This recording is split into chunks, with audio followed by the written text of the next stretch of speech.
Place maintenant à notre découverte de la semaine. Nous vous emmenons dans l'atelier du peintre animalier Gilles Capton. Ses modèles, des taureaux, des chevaux, des coqs, des moutons qu'il a croisés au gré de ses allées et venues sur des petites routes.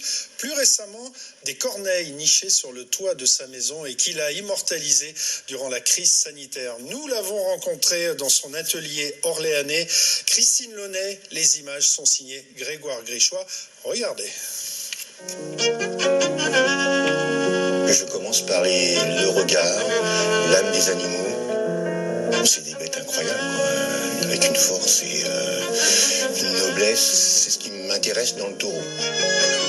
Pour composer, Capton procède telle la célèbre peintre animalière du 19e siècle, Rosa Bonheur, objet récemment d'une rétrospective au musée d'Orsay.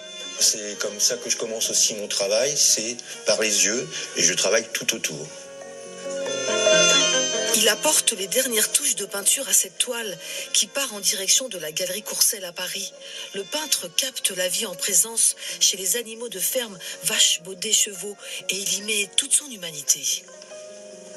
J'ai la chance aussi de pouvoir parcourir toute la France pour des expositions, donc je prends souvent les petites routes.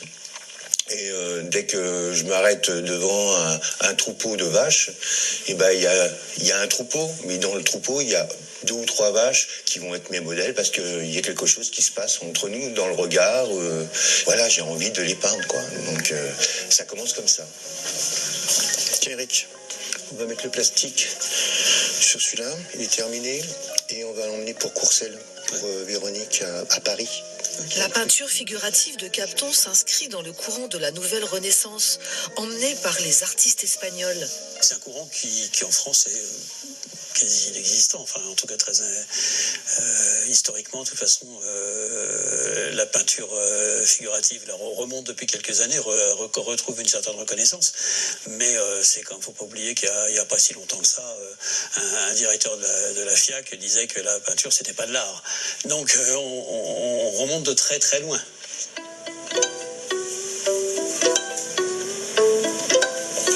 Empêché de circuler durant la crise sanitaire, l'artiste peintre s'est attaché de nouveaux sujets à représenter.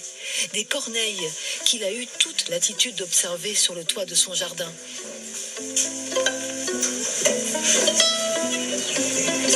Et je me suis dit, tiens, il y a un sujet incroyable et je vais regarder ces animaux d'un peu plus près. Et j'ai vu qu'il y avait, pareil, une intelligence, une force, quelque chose d'incroyable et en plus, eux, ils pouvaient voler. Et moi, je ne pouvais que rester dans mon atelier et pas bouger. Et je me suis dit, tiens, c'est aussi des messagers qui sont en train de regarder la Terre, qui sont intéressants à faire. Depuis, ça m'a apporté aussi une autre façon de peindre, une autre façon de voir ma peinture et d'apporter encore un peu plus de richesse à mon travail de lumière. Donc, merci les corneilles. Le peintre reconnaissant, surtout envers ce sujet de corvidé, il lui a valu en 2022 la médaille d'or au Salon national des artistes animaliers de Brie-sur-Marne. Je vous rappelle cette information que nous avons développée avec à Chartres des gens du voyage sédentarisés qui vivent dans des conditions